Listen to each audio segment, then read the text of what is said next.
Hey everyone, welcome to another episode of Foreplay Fireside. I'm here with Ben and Tris from Webtopia. We're going to be talking about how to make creative that makes you stand out, right? How to stand out with ad creative concepts.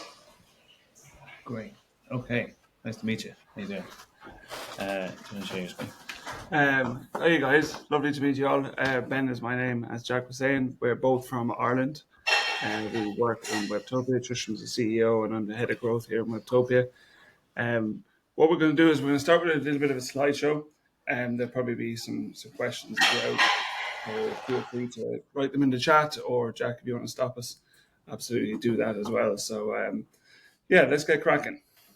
Sure. Jack, do you want us to go straight into it, or how do you want to do this? Do you want to wait if you want people to join? How's that looking? For sure, let's jump right in. I can see how many people are in the call right now. Guys, feel free to send in the chat where you're from. I know everyone likes to do that, or what brand or agency you work with. Would love to check out some URLs and buy some of your stuff. Sandra is from the Philippines. You can see her. Lovely to meet you, Sandra. Okay, and hello Awesome. everyone. Nice to meet you, Sandra. I know this is being recorded. So, hi guys, nice to meet you. I'm Tris. I'm the CEO of Webtopia. And we wanted to talk to you guys a little bit more about kind of how we blend AI with our creative geniuses in Webtopia, but also how we use a bit of Foreplay in there in the background as well. Great name for a tool. Very difficult to explain to your mother what that is. Okay, so who we are? Look, we're a bunch of marketers all across the world. We're in 6 continents. We're not in 7. You can't hire media buyers as penguins. But what we do is we work with D2C brands, fashion, jewelry, beauty, and what we help them both not from just from a growth standpoint, but also helping them grow their creative. We do that through through social platforms, but also then we look at search and Amazon and things like that. And more recently, we look a little bit more at email as well. So it's a really diverse team, some really diverse opinions, which is a lot of fun. As it says at the bottom there, we marry the art of creative storytelling with the science of digital media buying. I was always told in school, art and science are 2 different things. I don't believe that anymore. Some of the brands that we work with, kind of more global brands, but then kind of some more niche brands in there as well. But we've got kind of a cross section between luxury and beauty and fashion, health and wellness as well. Those who work in health and wellness now will know more a little bit about the health and wellness problems that they're having with Meta specifically. So we've got our fair share of experience with that as well. Why you should be listening to us today, I suppose, is because we've got a very, very broad and diverse understanding of kind of what makes creative tick, what actually works, and also, I suppose, from the science side of what we can project going forward will work as well. So we've got a lot of experience in all that, so we'll crack straight into it. In terms of the macro trends shaping the industry at the moment, we're seeing a bunch of different kind of trends that we can kind of talk to here.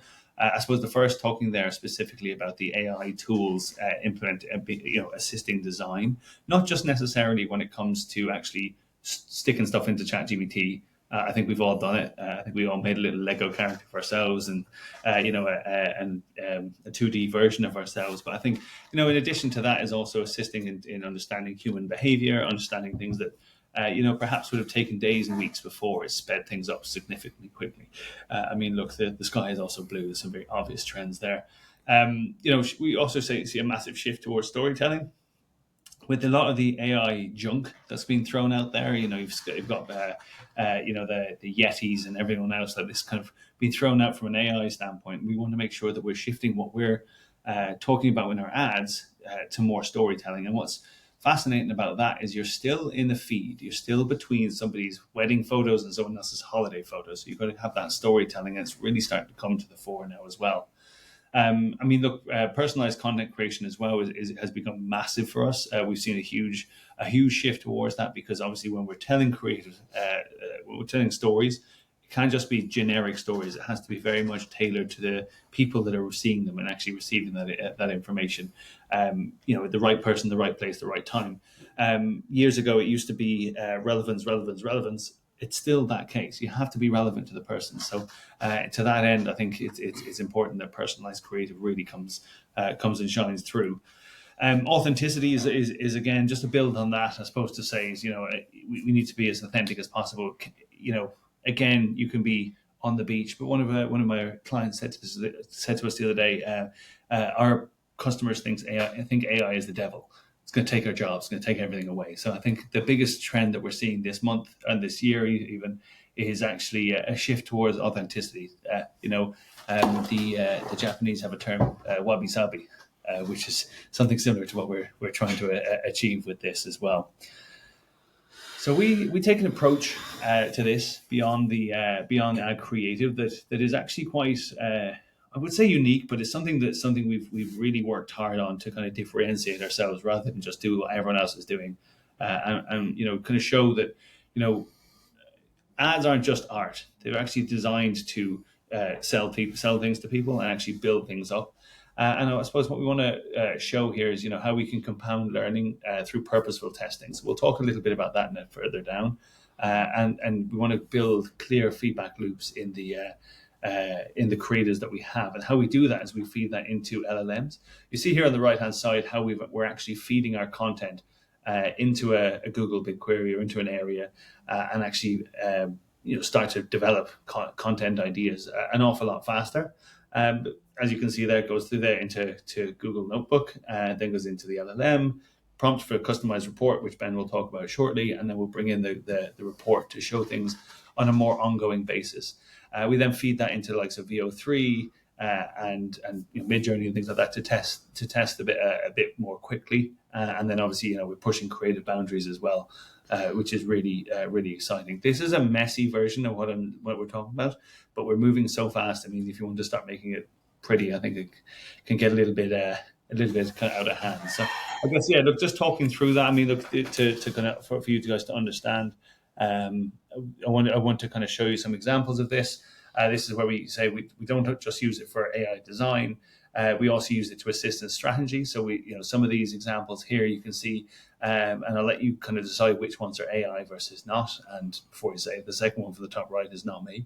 One of the things I would say to you is that look, some of these were designed purely through AI, plugged into the AI tool, but then actually some of them were designed the idea and the consumer behavior behind it was actually created through AI as well. So it's just to kind of show you can use it in different stages. You don't just have to plug it into ChatGPT and away you go. So I want to talk just briefly then about what the agenda is going to be today. And so it's just a flavor earlier on what we're talking about. So we have 5 different sections. We've got this creative strategy is team game. That doesn't seem right. We've talked about how to combat fatigue, and then we've got performance versus brand. So those in the agency world probably know this more than in person, but the odd time when you go to run a creative and the CEO goes, "Don't like it," it's like, yeah, but it's your best performing.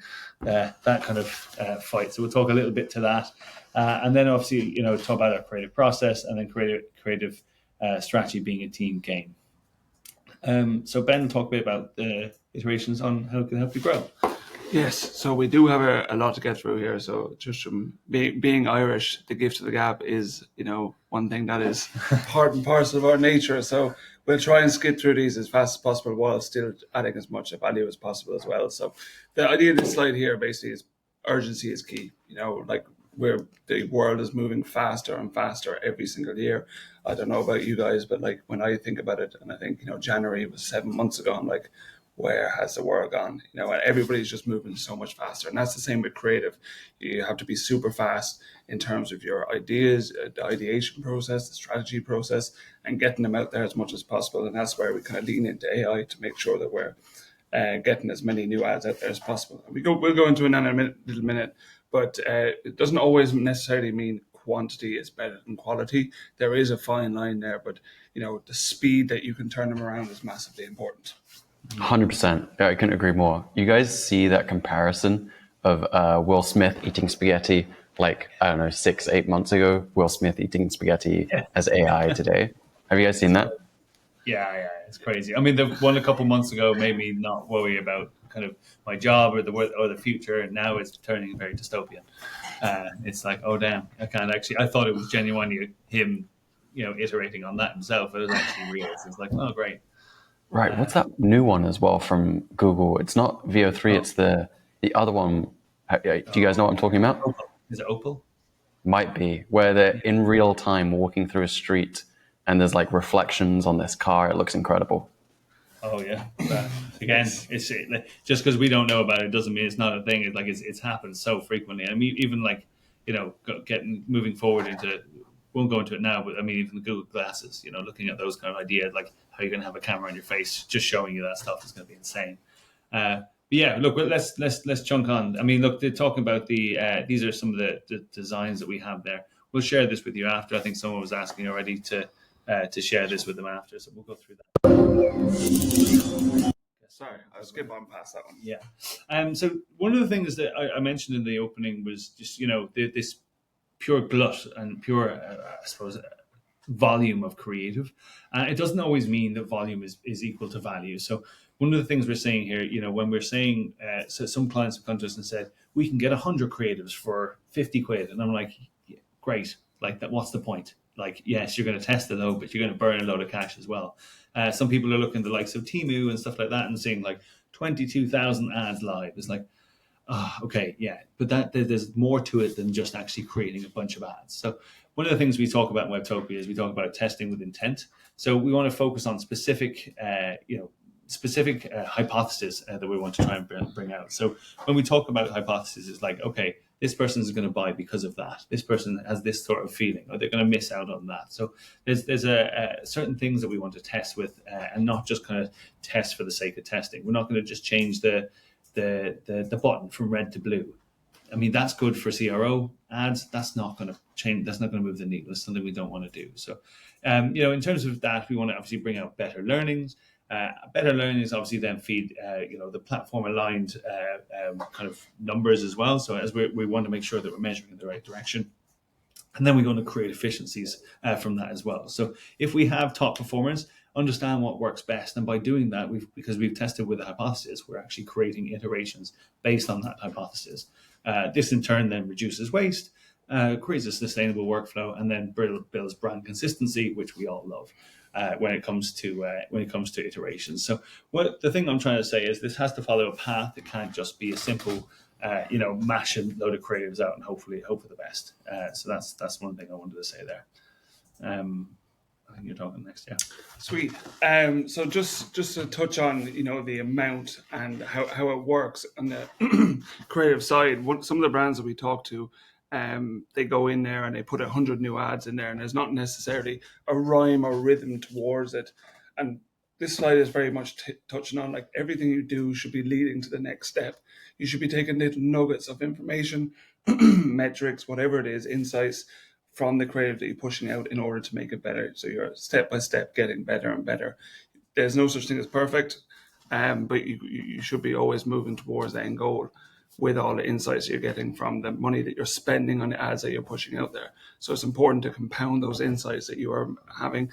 This is just a very simplified version of a testing matrix. So on the left-hand side, we've got the first two ads that you test against each other. You've got a plain background versus a man standing in the background. Then you find a winner from this, and you go man in the background versus an AI person in the background. AI wins, and then you go further and you change the color of the box, the text. So it's, as I said, it's a logical step through your testing to understand what's working better in order for you to create better ads and get more bang for your buck. Yeah, I think just specifically on this, we talk in Webtopia in kind of more branded terms. We talk about explore, evolve, execute. And I mean, I think Sarah asked a question there: how do you keep the balance between keeping volume and quality, right? What we want to make sure that we're doing is, I'll talk a little bit further about this further down in the slide deck, but one of the things that we make sure we're doing is we're exploring a little bit. We're going to find the ones that work and evolve on those a little bit more. And then on those, we're going to execute even more. So it's kind of, look, people will argue funnels are dead, but when it comes to creative strategy, it's still there, because you want to make sure that you're exploring a little bit, exploring it a little bit more and a little bit more. So you're still getting the volume out there, but you're keeping the quality because you're iterating on what's working, but while keeping that continuous net new content coming in. Because it is important to make sure that you're not just iterating, because actually what you find is you iterate to nothing. And there's some brands that we worked with that have just literally just gone down and down and down. They've come to us and said, "Hey guys, we can't iterate anymore. We don't know what to do." So we take a step back, look at it. Look, me and a couple of other guys on the team have degrees in psychology. That's what we've done, and that's what we've studied. And I guess from that, what we've learned is that human behavior is not the same for everyone. And if you've found that little pool, you're going to keep going down into it. So we go and find some net new people to go and find and talk to as well. Yeah, I couldn't agree more. I think that the volume value balance or the volume quality balance is that one can't be at the sacrifice of the other. Right? You can't prioritize volume and sacrifice quality, or prioritize quality and sacrifice volume. You have one ad all year, right? It better be a good ad if it takes you all year to make, right? Yeah. Another one I think is kind of relevant to this conversation is, you can't hit home runs unless you take big swings, right? And if you're always iterating, you should iterate, right? You got to iterate on your winners because that's an ad that's proven to work. But if you're always just iterating, then you're not taking a big swing, are you? Yeah. Right? Yeah. And there's tools out there that will allow you to understand what part of the ad will work. If it's the hook rate, if it's the hold, if it's the click through, if it's the landing page. There's a lot of stuff that, even in Foreplay, that you can kind of use to understand not just necessarily what is your winners, but what part of it is your winner. And that's important as well. You mentioned that it takes you all year to make one ad. I would argue that it's going to be, you're a 100% chance of flopping versus the iteration, the continuous volume. So someone's asking, I suppose, that how much is too much. You got to. It's dependent. It's individual because you got to depend it on how much your CPA is, how much you're looking to spend. Don't want to get into the technical side of it, but what I'll say is that in terms of how much is too much, how much can you afford to spend on these to test them before actually going? So I think that's important to consider as well. Yeah, We got a couple more questions if you guys have got the time. What were you going to say, Ben? I was just going to say, going in what you were saying there, Jack, in terms of taking a year to make an ad. We worked with this brand before, who used to sell keto products, and I remember having a conversation with the brand owner, and he was like, "Oh, I want to go out and spend $25,000-$30,000 on a photo shoot that's going to take 4 or 5 weeks to create these beautiful images and stuff like that." And in the meantime, we sent out some products and we got some UGC back and things like that. And it turned out when we got the images back from the photo studio and when we got the images back from the UGC, we ran them side by side. The ones from the photo shoot studio, spent a couple $1,000s, and early signs where it was a flop, and we needed to focus on what was winning. The one from the iPhone that was taken just by a bloke standing in his kitchen, I think we spent $2.5 million on it. And what I'm kind of getting at here is you can ideate the perfect ad, but until you get them out there and testing, the metrics will tell you what's working rather than you thinking it will work, and then you can iterate off that. Mm-hmm. Yeah, for sure.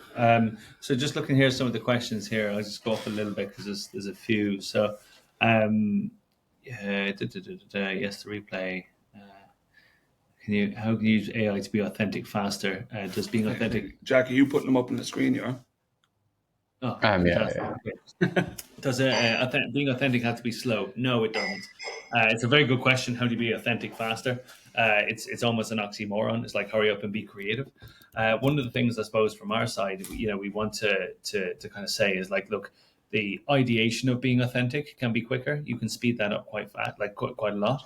I would say to you the main thing that you want to focus on is the ideas and how you can speed up through the ideas, speed up the idea generation through AI. I think from actually being authentic, you can do that in multiple different ways. We found founder videos to work super well. And what you can do there as well is get a shot list pretty quickly for that as well. If you have a founder, they're busy, right? They're busy doing a bunch of different things. So if you have that founder you want to shoot with them, get the shot list pretty quickly. Find out 5 or 6 different hooks you want to get them to put at the start of the video, and then you can iterate on that pretty quickly. So again, there's authenticity there.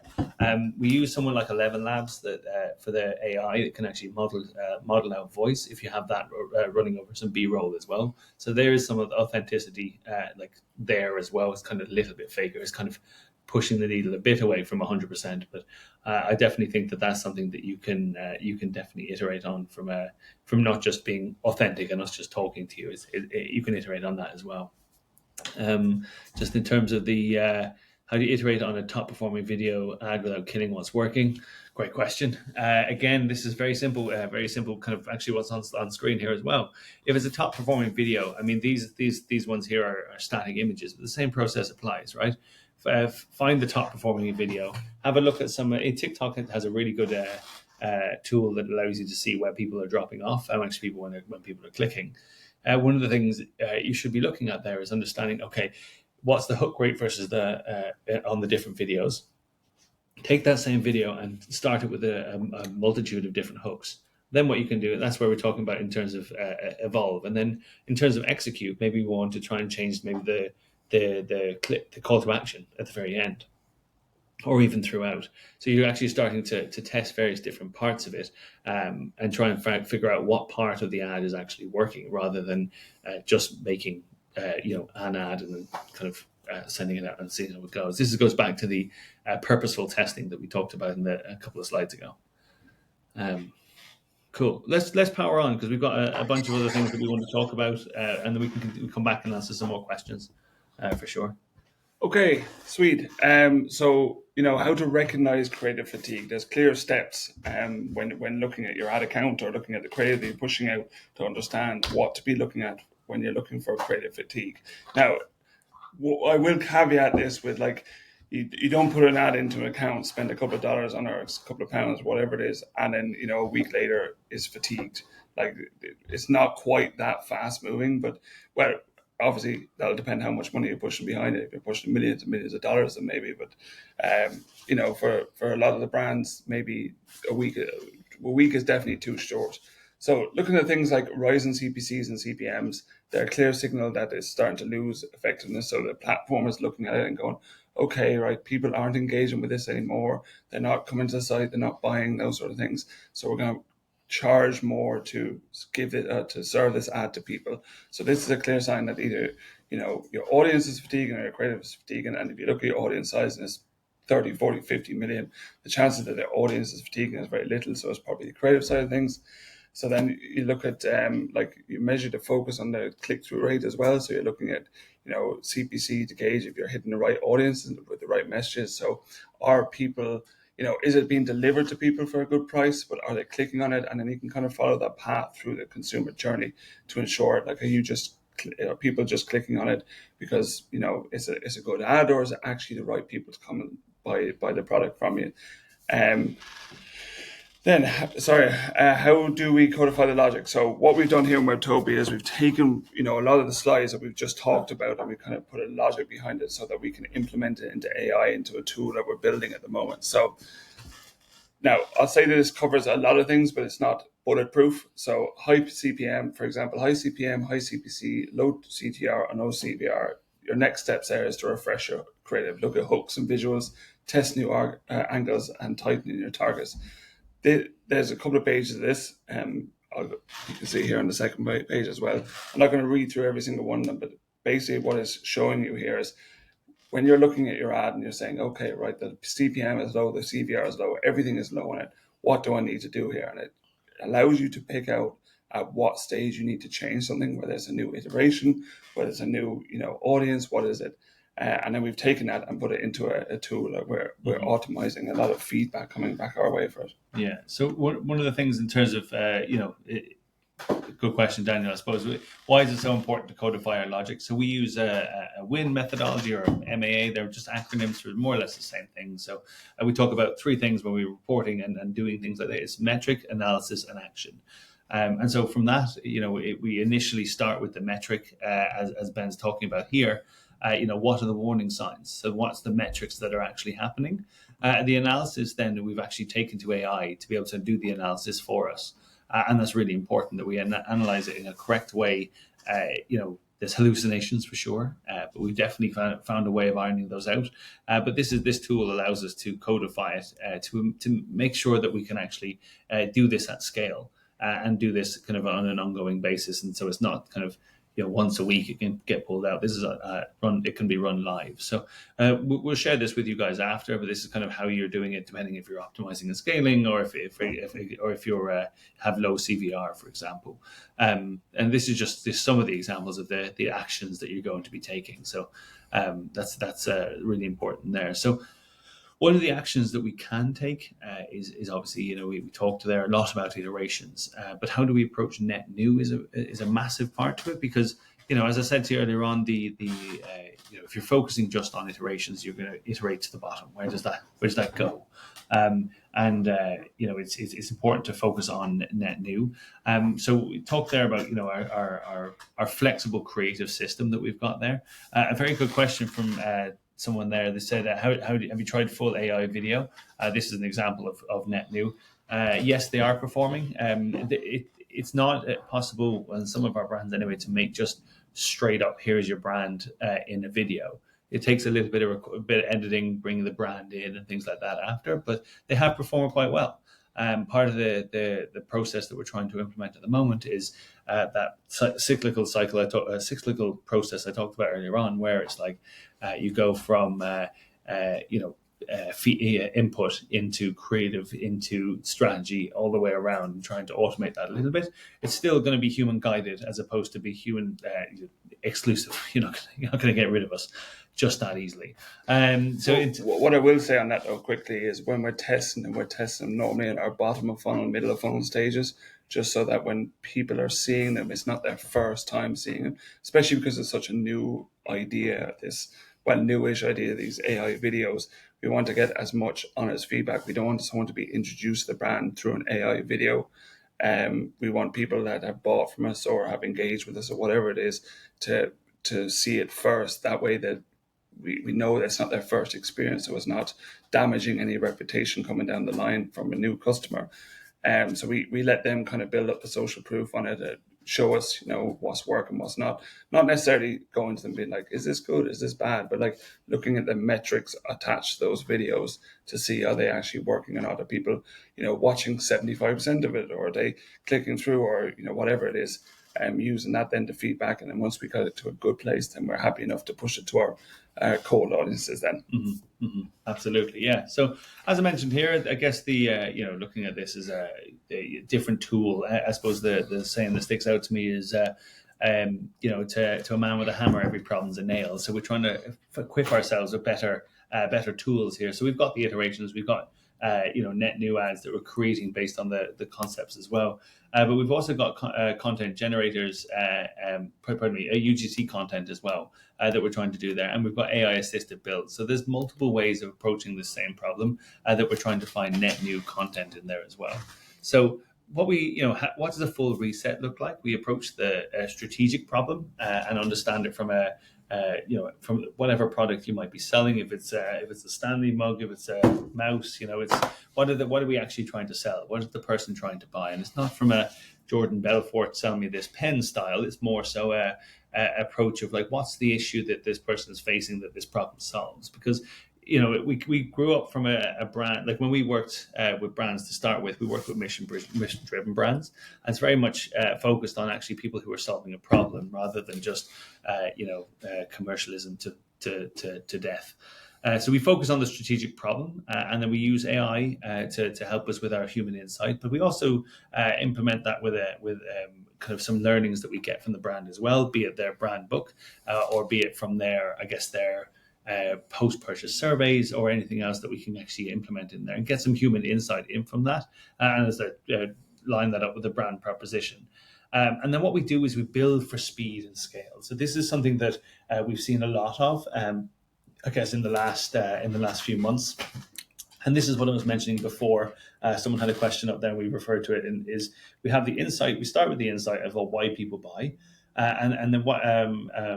And I guess go into the concepts then as well. So what's the big idea or the message that we actually talk about? So this is the process that we go through to develop a large range of creatives, be it images, videos, or whatever it is. You still follow this behind the creative rather than just going and mashing it into VO3 or ChatGPT, like I said.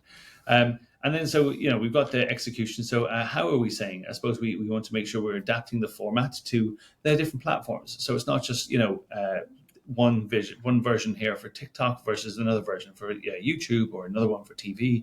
The first Facebook ads were TV ads. The first TV ads were radio ads. So we want to make sure that it's relative to the platform people are seeing it on. Snapchat is another one that people view it very, very differently to somebody that might be viewing stuff on TikTok. So you want to be very, very careful on just bashing it somewhere and say that kind of works. It's something you have to be relevant. This is the thing I was saying before. Again, you want to make sure you know where it shows up as well. You want to make sure that you're again having that placement in the right place, and then we start to iterate on it. And as we see down the bottom there, you can start to see the output that we're getting from it is going to be circa 100 placements. That's something that we're able to do on a very, very quick basis to actually be able to produce some really good creative and some really high quality converting creatives as well. Just a question back to you, Jack, I suppose on your side, based on what we're talking about here and how we're seeing this, is this something that you've seen other agencies talking about? Is this something you've seen other brands say, this is how we create creative, or what have you seen from that side? It's a really good point. Yeah, I think on the agency front, making really great content quickly is a focus. I think on the brand front, I just want to find that one ad, right, that changes everything more, right? And I kind of get it on the agency front as well. I don't hear about it quite so much. It's about building systems that reliably produce, that for as many brands as possible. But because that's the agency value prop, right? But yeah, for the brand, it's like, well, I just need to find that one ad, right? That doesn't fatigue, that scales. I can spend 100,000 to make 200,000, or $1 million to make 2 million. That's right. But we've always said like that. Exactly that is our job's not to test, but we can't find the winners without testing. So right. It's important, isn't it? Like in football, it's not a winger's job to track back, but they're not going to win games unless they defend. Same job, right? We want to make sure that we're doing. You don't tell you specifically what to do, but this is part of the game. This is what we need. I can see Ben shaking his head. You're not in on these analogies. Ben, the analogies are just crazy sometimes. They make me laugh. But I'm going to do a shameless plug here, Jack, for Foreplay. We use briefs quite a lot. This is kind of the merge between human input and AI as well. So, when we're making net new, when we're making iterations, those sort of things, we use AI, and Foreplay briefs is one of those. It allows us just to be really, really clear with our designers, with our creative strategists and things like that, throughout the team, what we need and what we want. And then it just helps us be much more efficient and faster, because, the key word here that we've been speaking about all the way through is speed, fast, accuracy, that sort of thing. And, obviously briefs within Foreplay is something that we can use, and we haven't been paid to say that. It actually is very useful to use. It's a shameless plug. Yeah. You guys heard it was another agency owner. He told me about this. He said, I just spent 10 hours automating something that took 10 minutes. I thought it was pretty interesting. Nowadays you do see a lot of marketers, and I think it's understandable. We're looking for arbitrage, right? We're looking for that favorable gap between how much time it takes us and then getting something out that's worthwhile, that's meaningful for the business. We're looking into tools like N8N. We're looking into how we can use the Foreplay API, how we can use all these different products to automate these systems. But eventually you come back to, actually, I need speed, right? I don't need to spend all day automating. I need a product that works, right? Yeah. But this is it. And the other thing as well is, like, there's new Google tools that you can actually create automated flows through spoken language. You can say, I want to make it, and it's exactly that. But look, you guys have a tool that has definitely helped us. As I talk about net new, creating that net new content on an ongoing basis. Be it writing scripts like this, or even kind of simply briefing out our creative team is been fantastic. So shameless plug. Sweet. Yeah. So, we've spoken a lot about new versus old, when to change from iterations to net new, and kind of striking that balance. Coming into 2025, ugly ads was the buzzword. Everyone wanted to have the ugliest ad out there. And it kind of stemmed from like people sick of seeing this over curated ad sitting in their feed. Just like people don't go to Meta to be advertised to. People go to Meta to relax and things like that. They're on their bus home or the train home or whatever it is. And we're kind of sitting in between. So being as native as possible, or as camouflage is like fitting in as possible, is massively important. And that's where we see this ugly ad coming from. You can see on the right hand side, Harry's, which is obviously a huge, huge brand, and the type of ads they're pushing out, they are ugly ads. But to me, they're much more effective than something like on the left hand side, like Ritual is, which has its place as well. But like when you're pushing out a huge amount of ads, the ugly ads on the right hand side are definitely key. Have you seen much? I'm sure you have, Jack. Much to talk about this. Ugly ad stuff. Oh yeah, Yeah, for sure. ugly ads. Yeah. It's everyone seems to be talking about it at the moment. Sweet. Okay. Performance versus brand then. So I suppose the most important thing is when you're looking at your ads, what are your ads doing? So, there's been multiple situations where we've spoken to brands. We're like, okay, who's your ICP? Who's your ideal customer profile here? And they'll say to us, oh, it's a lady between 25 and 35, lives in this state, earns this amount of money, drives this kind of car, that sort of situation. Whereas when we dig into data, then it could be a 40-year-old male living in a different state, interested in different things. So ensuring that the ads that you're creating are actually making sense with the back end metrics as well. So speaking to the people that are actually buying rather than the people who want to buy. And I suppose the goal of the creative has to be aligned towards that as well. Like there's no point in sticking out female centric images or creative if you're trying to talk to males, and vice versa as well. And also, what is your ad trying to do? Is it trying to sell? Is it trying to build an email list? Is it trying to get brand awareness? What is it trying to do? Like, it's very, very important for you to understand what you're trying to do with the ad in order to get that over. If you don't know, if you're kind of like, oh, we'll just put that out there and hopefully it'll sell this product, or hopefully it'll build our email list, then that kind of doesn't work as well as if you kind of sat down, thought about the reasoning behind it, and that kind of flushes out then in the ad. Okay, so looking at this, so this kind of talks about the different stages of the funnel.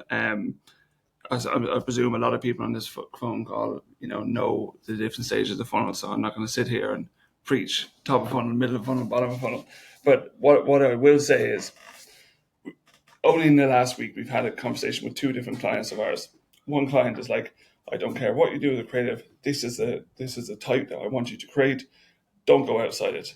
Another client that came to us who was a very, very luxury brand in the UK, and had literally been like, I don't give a fuck what is on that ad. If it's a penguin standing in the middle of the ad, if it converts, it converts. It gets people's sight. Now, what I will say is there's a happy medium there. Like, I'm not saying everyone should start advertising penguins. What I am saying is, like, when people are coming through your top of funnel, you don't necessarily need them to know your brand story or your things like that. Certain people will buy in for that, but the idea here is to try as many different types of ads as possible, different angles, different hooks, to get people into your funnel. As you get them into your funnel, that's where you start building your brand awareness and things like that. But your top of funnel is where you try to be as very out there as possible.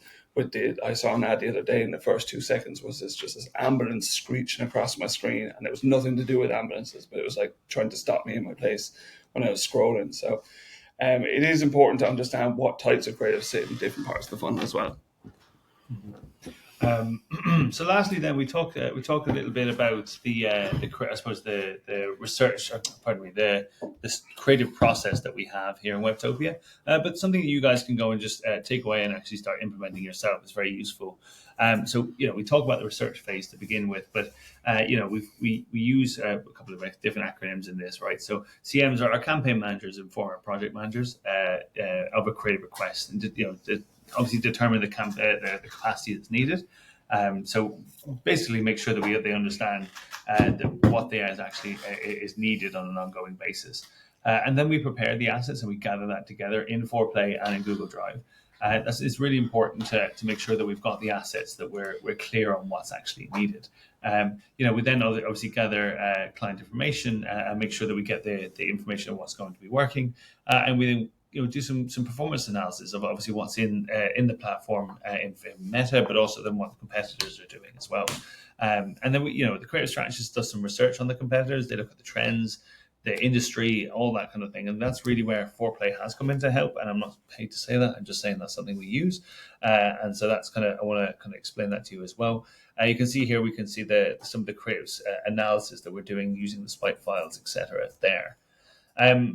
Here's a little hook you guys can use, take away. So there's 100 hooks that we have created and have found that has worked really, really well for us from ours. Earlier on, someone was saying, what's the top 3? Go in there, have a look. There's some really good ones in there.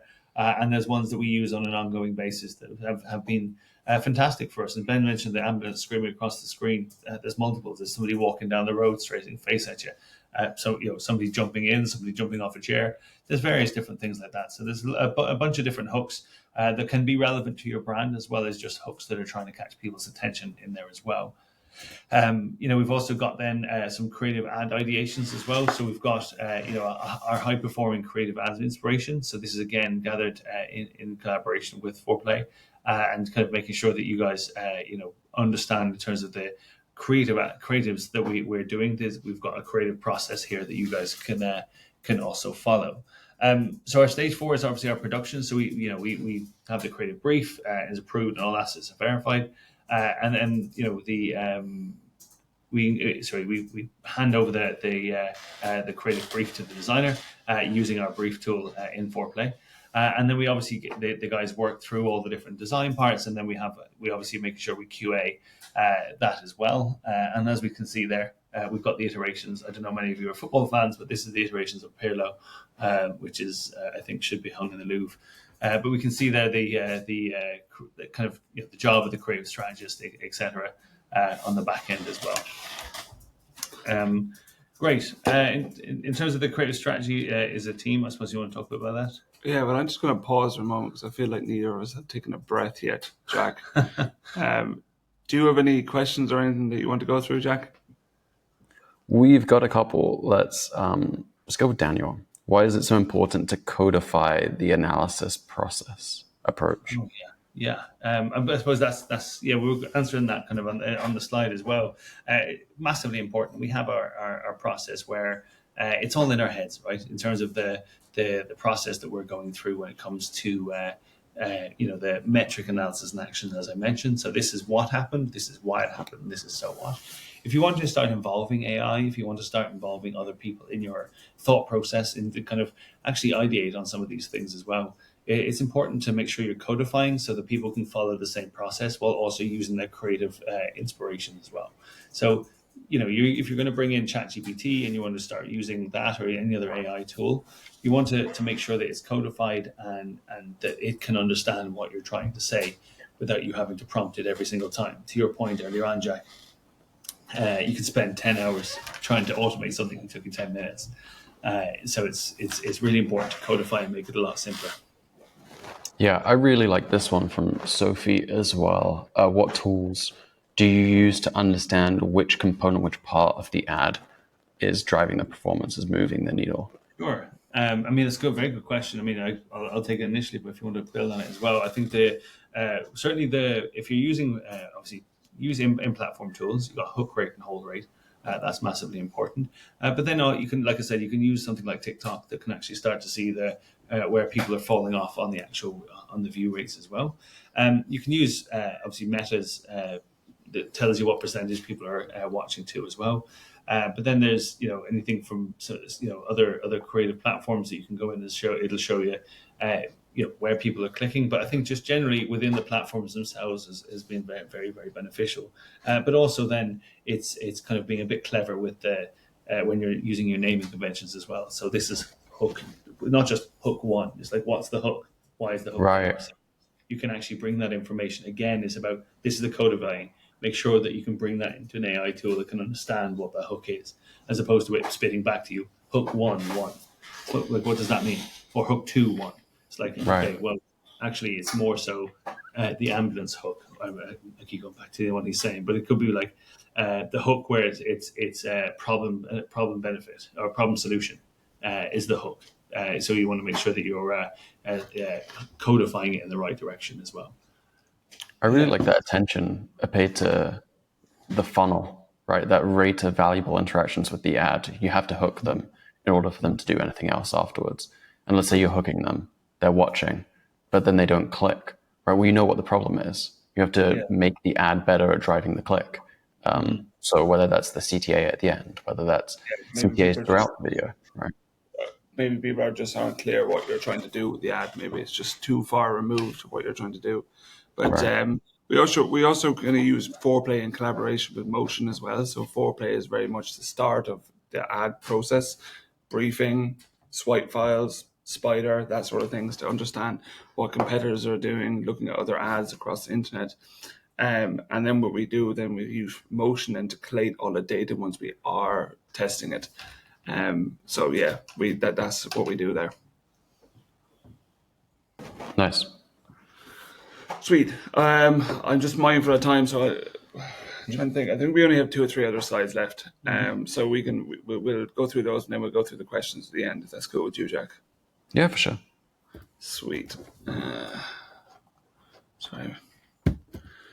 Okay, so creative strategy is a team sport. And what I mean by that is, in some circumstances, maybe you're a brand, maybe you're a small business, you'll wear multiple hats. In an agency like Webtopia here, we have, multiple people doing different things. So it's massively important to have that collaboration across those teams. So obviously a client talks to us, then the media buying happens in the creative team. So basically what's happening here is the creative team are talking in collaboration with the media team consistently, understanding what's working, looking at the metrics together, and the creative team are able to action that and then to spit out more creative. So as I said, if you're a small brand, you probably wear all of these hats. Some people are lucky enough to be able to hand certain aspects of these to other people, but it's massively important that they all stay in cahoots with each other and that they're always talking with each other, because if it falls down somewhere, then you start losing where the direction you're moving with your ads. And then the last slide excuse me, is the spider that we use within Foreplay. Those of you here probably have used it already, but basically it just gives us a great understanding then of what else is out there, what's being run by our competitors, landing pages, hooks, new ads being run, those sort of things. Now, you don't want to go out there and copy people, but it's great to have an understanding of what other people are doing in the market as well. Yeah, I think that's the end, is it? Yeah, I think that's us. Any questions? Yeah, some good questions. I think Hunter had a good question there. How do you organize your creative so you know it's been approved? I guess, we've a very simple. I think the All Blacks said it best: keep it simple, stupid. I think it's important to make sure that you use a very clear naming convention, but then using a Google Sheet with different lines on it was very, very helpful in terms of what's being approved, tested, and then the learnings and feedback from it as well. We've got that linked in with Google Drive, and it's been to be honest, it's game changing in terms of, we wouldn't be able to run it per client without it, because I guess one of the things in there is making sure that you've got your creatives in a certain folder, but then also making sure that that's listed in a certain way in there for your creative strategist to be able to see it. And there was another tool that we're starting to test. The name escapes me. I'll mention it now in a second, but they allow you to bring different sections of the video as well. So you can organize it similar to how we were doing it, but you don't have to just have the whole video. For example, you could have, this is all the hooks, this is all the main parts as well. I don't think it's Recharm. I'll get you the name of it now. I think it's called buildyouраds.com or something like that. I think a guy called Freddie out of Germany is pretty good at organizing that. But yeah. What did you say it was called? Build Your Ads? Build Your Ads. I'll get the exact name. He'll kill me for making a mistake with the name. But that's definitely a tool that we use. Do you want to take a question while I get the name of that? Yeah. So how you name creatives? Do you have sheets, and what's important to include? It's important to include absolutely as much information as you can. We have a tool that we build. Basically, what happens is we go through the different levels of the funnel. Let me see. Can I actually put it up here and show you guys really quickly? Because live demo. A live demo, yeah. There you go. Now, I hope I'm not giving anything away.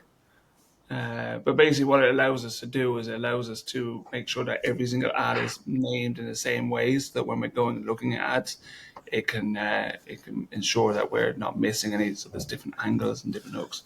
Yeah. Oh, you're putting me on the spot here. Yeah, while you're getting that, it's called buildyouраds.com is the one that, so what it allows you to do is get different sections of the video and allow you to organize it in the right way, so that when you're going to actually build it, you want to say take a hook from over there and then the main body of copy over from here, some b-roll from over there. It allows you to build that up pretty quickly, bring that all together in the tool, and then export it straight into Meta. Or TikTok or wherever else you're sending it to. That's very, very helpful from a creative standpoint.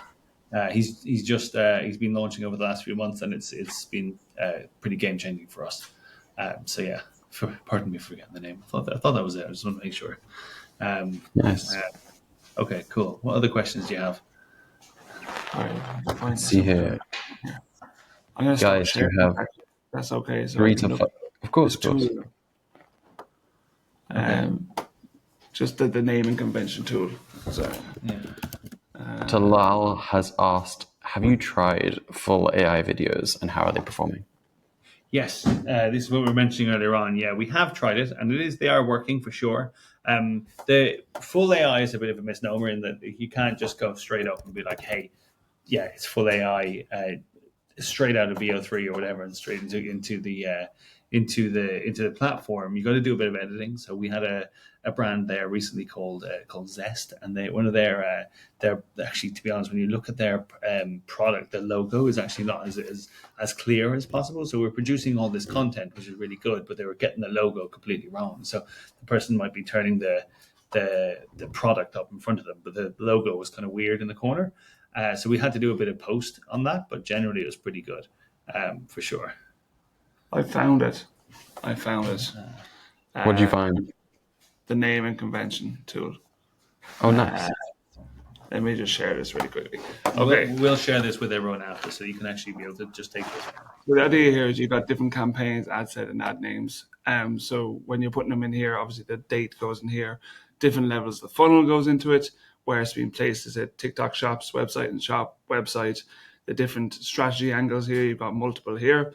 Format is a video, GIF, etc. And basically all of these have drop downs. You've got your version, your iteration, who is it created by, that sort of stuff. And it spits out a name here so that we have so the name pretty much gives us every bit of information we need to know about the creative that we're running. And then we can use, different tools to pull up our best value prop ads or, image ads or whatever it is. But every single one of our ads will be named like this. Same with our ad sets and our campaigns. Super. Great. Okay, I hope that was useful. We'll share that with the deck after, you'll be able to see that. And then, yeah, obviously download it if you want to use it, make a copy of whichever, but it saves us a lot of time. For sure. We got another one here. I think this is a great question. What are the first 3 iterations that you start with 90% of the time?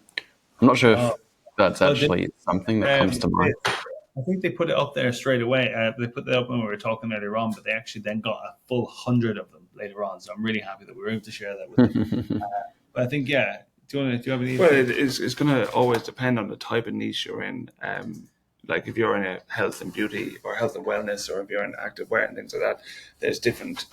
Like we have an ads bank that we go into an account with, and we say, okay, these are the 15, 20 ads that we know work really, really well. We're going to just on day one change logos, get it in the brand feel, and then get them out there in order to just test them, because we know that they've got a huge millions and millions of dollars to spend behind them.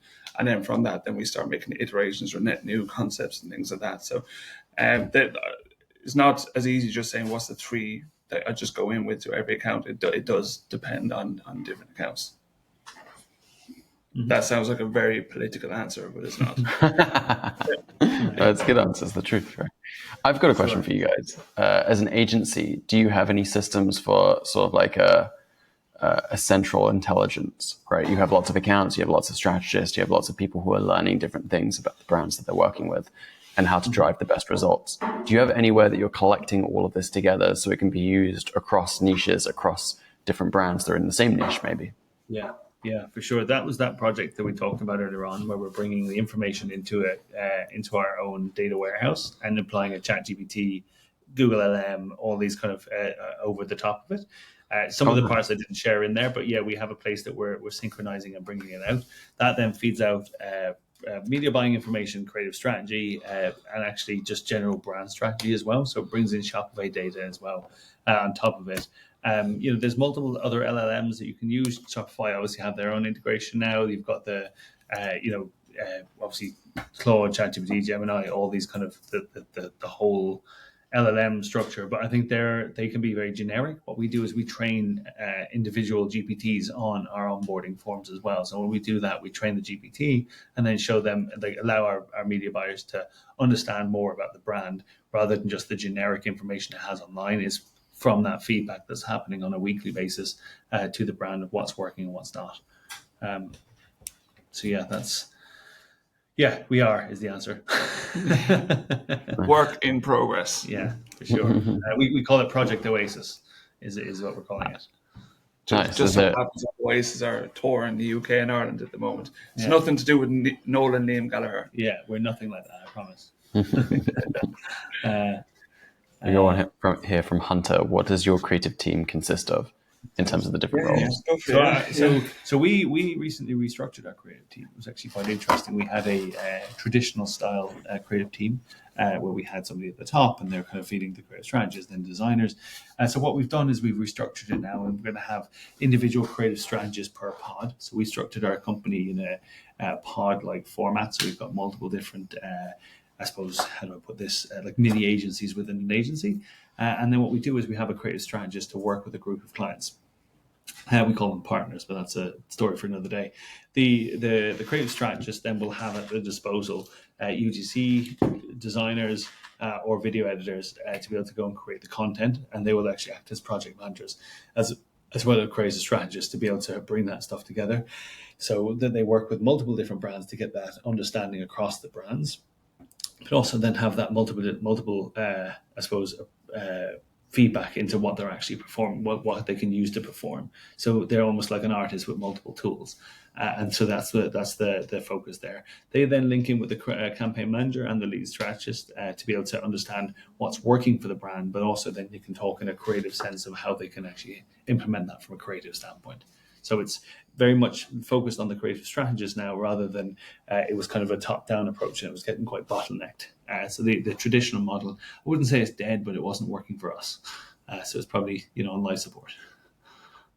It's interesting. This might sound a little bit vicious, but I've always wondered what it would look like at an agency to open source the brand's marketing, right? To say, hey, all of the creative strategists at the agency, all of this talent, you can work on it. And if you get performance, then you get compensated more. You're incentivized to create performance. It does. I've seen it work. Yeah, I've seen it work. Hunger Games of sort. There are several creative strategists that I know have previously left agencies, have WhatsApp groups that they just launch a thing in and say, right, make the creative and we'll pay you if you're going to use it. They then in turn then get paid based on the idea that it's a percent of spend on ad. We don't do that because we were working on percent of spend on ads generally with growth. We find that a better growth model, but they get paid based on how much you get spent on you spend on ads as well, which is really good. We're really different. Mm-hmm. That's interesting. Yeah. Sure. All right, guys. Let's see. Do we have any more questions here? I don't think so. I think we might be coming to the end. Guys, if you have any last minute questions, now is your time. Absolutely. Do you want us to drop our email down here, Jack, or is that something you do if there is questions people want to ask? Yeah, for sure. Yeah, your email or your LinkedIn. I think that's a great shout. Someone asked earlier if they would be getting the slide materials after the program. We'll send them straight on. You'll have them and you can download them and do whatever you want with them. But yeah, it's definitely something we're going to be sending on. In addition to that, naming convention calculator as well. So guys, don't blow up Ben's inbox asking for the deck. I will send the deck to everyone after this. Oh, sorry. Yes. Okay. You can delete that email if you want. Then. And yeah, we'll get back to we'll get it over to you as soon as possible, Jack, in the next few minutes. Awesome. All right. Well, thank you so much, everyone. This was a great conversation. I learned a lot Thank you very personally. much. So thank you, guys. Thank you so much for your time, Jack, and thanks for hosting it, and thanks everyone for turning up. Thanks, Emil. Talk to you guys soon. Bye bye. See you guys.